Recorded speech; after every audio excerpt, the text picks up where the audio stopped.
Hello friends, welcome back to my channel let's read online. आप सभी लोगों का लेट्स रीड ऑनलाइन चैनल पे बहुत बहुत स्वागत है। फ्रेंड्स, आज की वीडियो में हम लोग ईवीएस एनसीईआरटी हिंदी मीडियम में क्लास 5 की देखेंगे। आज उसको पढ़ने वाले हैं, तो चलिए स्टार्ट करते हैं।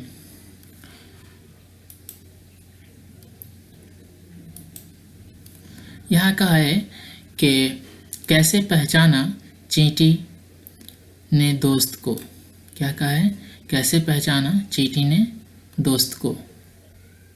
ओके। कहा कि क्या तुम्हारे साथ कभी ऐसा हुआ है। यहाँ पे बच्चे बोल रहे हैं क्या तुम्हारे साथ कभी ऐसा हुआ है, और इसके आगे क्या कह रहा है फिर उसको हम लोग देखेंगे।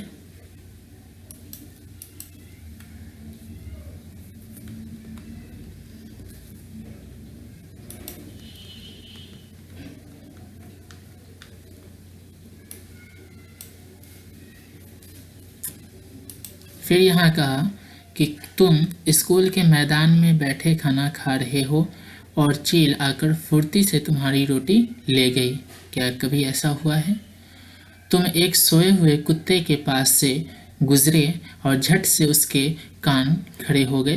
तो दोस्तों फ्रेंड, ऐसा होता है कि हम लोग अक्सर अगर बाहर में कुछ खा रहे होते हैं या बैठे हुए होते हैं तो कोई चिड़िया आती है और कुछ लेकर के हाथ में अगर हो या कहीं पे रखा हुआ हो तो लेके चली जाती है।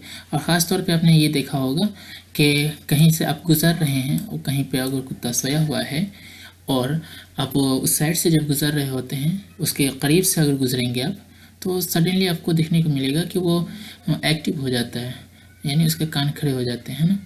तो ऐसा अक्सर देखने को होता है। तो तुम एक सोए हुए कुत्ते के पास से गुजरे और झट से उसके कान खड़े हो गए। खाते समय तुमसे कुछ मीठा ज़मीन पर गिर गया और कुछ ही पल में वहाँ चींटियों का झुंड इकट्ठा हो गया।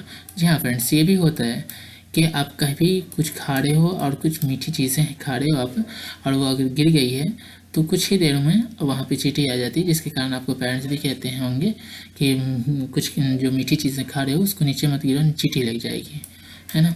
तो अक्सर ये चीज़ होता रहता है। चलिए अब नेक्स्ट पॉइंट हम देखेंगे। इसके बाद क्या है, यहाँ क्या है,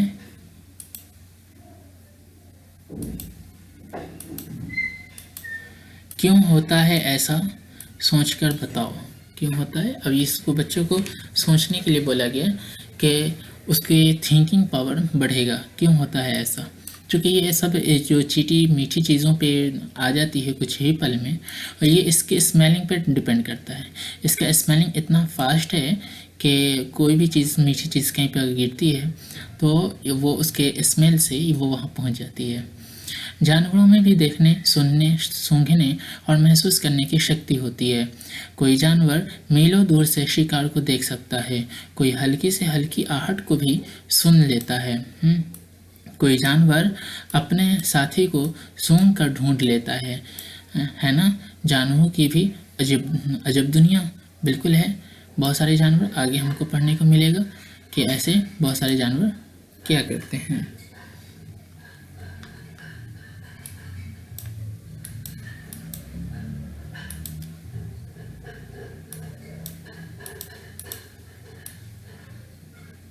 अब इसके बाद हम लोग देखेंगे नेक्स्ट पेज।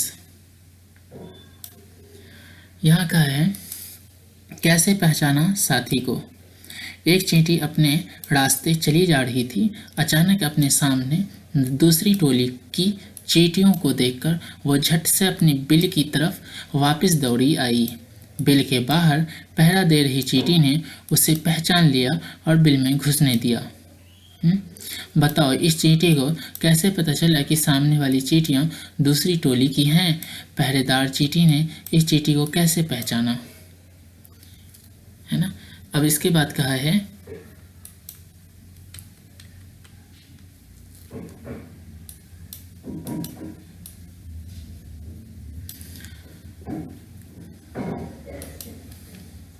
करके देखो और लिखो। चीनी के नीचे कुछ दाने गुड़ या कोई मीठी चीज़ ज़मीन पर रखो। अब इंतज़ार करो चींटियों के आने का। देखो, अब देखो, कहा कि चींटी कितनी देर में आई?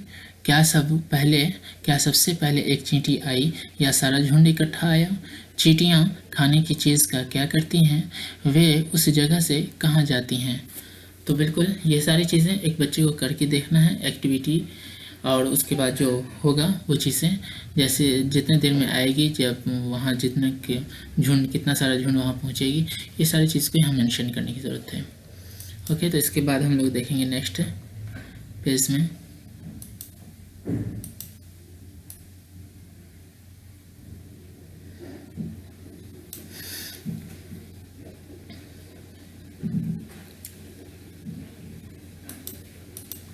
यहाँ का है शिक्षक संकेत। इम्पोर्टेंट चीज़ें, इस उम्र के बच्चों में जानवरों के प्रति उत्सुकता होती है। जी हाँ, जानवरों के प्रति क्या होती है? उत्सुकता होती है। उनके अनुभवों को शामिल करने से चर्चा रुचिपूर्ण हो जाएगी।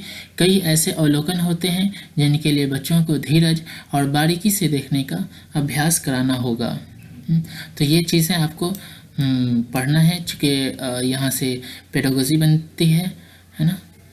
अब चलिए नेक्स्ट पेज से हम लोग देखेंगे नेक्स्ट पेज में क्या कहा है।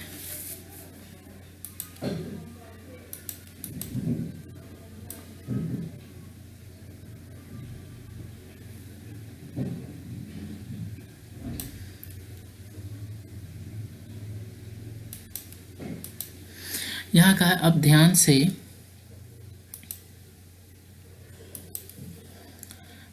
से बिना किसी चींटी को नुकसान पहुंचाए उस कतार के बीच में पेंसिल से कुछ देर चींटियों का रास्ता रोको। देखो अब चींटी कैसे चलती है। बिल्कुल वो अब जहाँ से आप रास्ता रोकेंगे ना, उसको फिर वहाँ से साइड होकर के वो अपने फिर आगे निकलने की कोशिश करेगी। यानी कंटिन्यू आप उसका रास्ता अगर रोकते हैं तो वो आगे निकलने की कंटिन्यू प्रयास में लगी रहती है। बहुत साल पहले एक वैज्ञानिक ने इसी तरह के कई प्रयोग किए थे। वे इस नतीजे पर पहुंचे कि चींटियां चलते समय ज़मीन पर कुछ ऐसा छोड़ती हैं जिसे सूंघकर पीछे जाने वाली चींटियों को रास्ता मिल जाता है। जी हाँ, अगर एक चींटी आगे जा रही है तो कुछ ऐसा स्मेल छोड़ती है, कुछ ऐसी चीज़ें छोड़ती है जिसे उस स्मेल को वो सूंघते हुए उसके पीछे वाली सारी चींटियाँ उसी लाइन में चलेगी। आप देखेंगे कि जो चींटियों की लाइन जा रही होती है तो उसी लाइन में इधर से उधर कोई ट्रैक भटकती है भी नहीं है, उसी लाइन में चलती रहती है। क्या अब बता सकते हो जब तुमने पेंसिल से चींटियों का रास्ता रोका तब उनके ऐसे व्यवहार का क्या कारण था? ऐसे व्यवहार का क्या कारण था? क्योंकि वो उसके स्मेलिंग है, कुछ ऐसी चीज़ें वो छोड़ती है ना, कारण यही हो सकता है।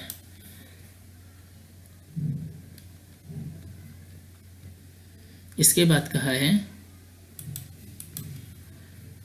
कुछ नर कीड़े मकोड़े अपने मादा कीड़े की गंध से उसकी पहचान कर लेते हैं। जी हाँ, यह आगे देखने को मिलेगा। क्या तुम कभी मच्छरों से परेशान हुए हो? सोचो उन्हें कैसे पता चलता होगा कि तुम कहाँ हो। मच्छर तुम्हारे शरीर की गंध, खासकर पैरों के तलवे की, और तुम्हारे शरीर के गर्मी से तुम्हें ढूंढ लेता है। वेरी इम्पोर्टेंट, ये जो लाइन है ना, ये बहुत बहुत ही इम्पोर्टेंट है। इसलिए इस पॉइंट को हम क्या कहते हैं, अंडरलाइन कर रहे हैं, और इसको आप बहुत अच्छी तरह से नोट डाउन कर लेंगे। ये जो है ना पॉइंट, बहुत अच्छी तरह से इस दोनों को देखेंगे, ये दोनों लाइन। ओके, मच्छर तुम्हारे शरीर की गंध, खासकर पैरों के तलवे की और तुम्हारे शरीर की गर्मी से तुम्हें ढूंढ लेता है। हर एक इस कॉम्पिटिटिव एग्जामिनेशन में बहुत ही इम्पोर्टेंट है, ये पूछा जाता है। अगर आप नोट्स बनाना चाहते हो तो आप वीडियो पॉज करके आप नोट्स बना सकते हैं, जो भी अंडरलाइन हम कर रहे हैं उन सभी को। ओके, यहाँ का मैं रेशम का कीड़ा हूँ। मैं अपनी मादा को उसकी गंध से कई किलोमीटर दूर से ही पहचान लेता हूँ। ये भी इम्पोर्टेंट चीज़ें हैं, इसको भी आप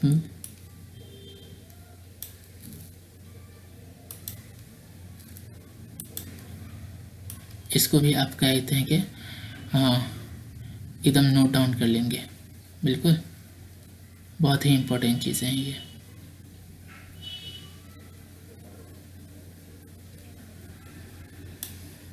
चलिए, इसके बाद नेक्स्ट क्वेश्चन है। नेक्स्ट क्वेश्चन में हम चलेंगे। नेक्स्ट पॉइंट में क्या कहा कि क्या तुमने कभी किसी कुत्ते को इधर उधर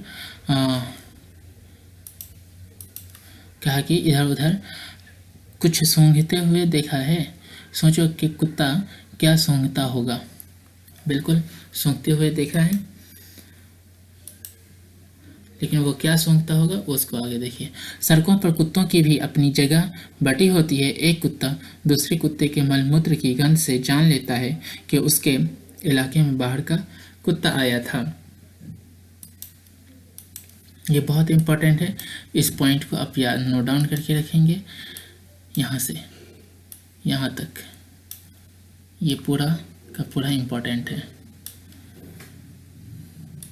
ये हर एक एग्जामिनेशन में पूछा जाने वाला पॉइंट है, इसलिए आप इसको अच्छी तरह से देखेंगे। हाँ, सड़कों पर कुत्तों की भी अपनी जगह बटी होती है। एक कुत्ता दूसरे कुत्ते के मलमूत्र की गंध से जान लेता है कि उसके इलाके में बाहर का कुत्ता आया था, है ना। यही कारण है कि वो कुत्ता भौंकता है, उसको पता चल जाता है कि उसके मलमूत्र से कि अगर कोई कुत्ता आता है उसके दूसरे कुत्ते के इलाके में अगर मलमूत्र कर दिया तो उसको पता चल जाता है कि मेरे यहाँ कोई दूसरा कुत्ता आया है। उसके स्मेल से उसको समझ आता है। चलिए, नेक्स्ट पेज में अब हम लोग देखते हैं।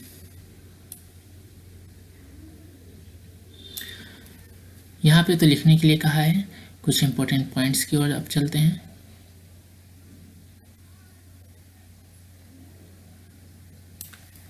यहाँ का करके देखने के लिए, ठीक। क्या तुमने अपने घर के लोगों के कपड़े सूंघ कर बता सकते हो कि कपड़े किसके हैं? किन्हीं दो लोगों के कपड़े सूंघ कर पहचानो। जी हाँ, ऐसा भी अक्सरों सूंघ करके पहचान लेते हैं कि हाँ ये किसके कपड़े हैं, ये तो ये मम्मी के हैं या घर में और किसी मेंबर्स के हैं, वो ऐसा हो सकता है। ऐसा क्यों? आज रजनी को ज़रूरी काम से कहीं जाना पड़ा। अपने 6 महीने के बेटे दीपक को वह अपनी बहन सुशीला के पास छोड़ गई। सुशीला की अपनी बेटी भी इतनी ही छोटी है। मज़े की बात यह हुई कि दोनों बच्चों ने एक साथ पॉटी लैट्रिन कर दी।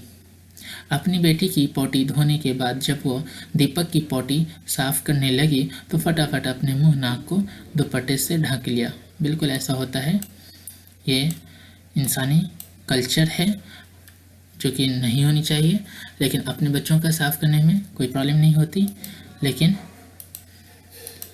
दूसरों के बच्चों को का साफ करने में प्रॉब्लम क्रिएट होती है। चलिए, इसके बाद क्या कहा है उसको देखें कि सुशीला, यहाँ पे कहा है कि सोचो और चर्चा करो कि सुशीला ने अपनी बेटी की पॉटी साफ करते समय तो मुंह नहीं ढका, लेकिन दीपक की पॉटी साफ करते समय उसने मुंह ढक लिया। ऐसा क्यों? जब तुम कूड़े के ढेर के पास से गुजरते हो, वहाँ की गंध तुम्हें कैसी लगती है? उस बच्चे के बारे में सोचो जो दिन में कई घंटे इसी कचरे के ढेर में से चीज़ें बीनता है। क्या गंध का अच्छा या बुरा होना सभी के लिए एक ही जैसा होता है, या इस पर हमारी सोच का असर भी पड़ता है? तो बिल्कुल सोच का तो असर पड़ता है। फिर हम नेक्स्ट पॉइंट देखेंगे। नेक्स्ट में कहा शिक्षक संकेत। सुशीला के उदाहरण से आम परिवारों में होने वाली एक स्थिति को दर्शाया गया है। चर्चा करके बच्चों की यह समझ बनाई जा सकती है कि अक्सर हम किसी गंध से जब ज़्यादा परेशान होते हैं जब हमारा मन उसको गंदा मानता है। अगर हम मन बना लें तो वही गंध उतना परेशान नहीं करती है। तो ये हमारे मन पे डिपेंड करता है कि जिसके अपने बच्चे होते हैं तो वो एक मन बना लिया होता है कि ये मेरा बच्चा है, अगर ये पॉटी करता है तो हमें तो हम ही को साफ़ करना होगा ना, कोई और तो आएगा नहीं पड़ोसी साफ़ करने वाला, तो उसका एक मन बना हुआ होता है। लेकिन वही चीज़ दूसरे के बच्चे की अगर पॉटी साफ़ करनी होती है, सेम अगर कंडीशन है, तो वहाँ पे उसका वहाँ मन नहीं बना होता है, उसकी एक कोई ड्यूटी नहीं होती है कि हाँ हमें दूसरे बच्चों की भी पॉटी साफ़ करनी ही है। यही कारण है कि उसको परेशानी का सामना करना पड़ता है। ओके, तो चलिए दोस्तों, आज के वीडियो में हम इतना ही तक रखेंगे। पेज नंबर 5 तक, पेज नंबर कितना है, 5 तक रखेंगे हम। ओके, पेज नंबर 5 तक। इसके बाद नेक्स्ट पार्ट में आप देखेंगे, ये आपका पार्ट 1 है, EVS class 5 NCERT Hindi medium का ये पार्ट 1 रहा। अगर वीडियो पसंद आए तो दोस्तों लाइक एंड सब्सक्राइब ज़रूर कीजिएगा। Thank you.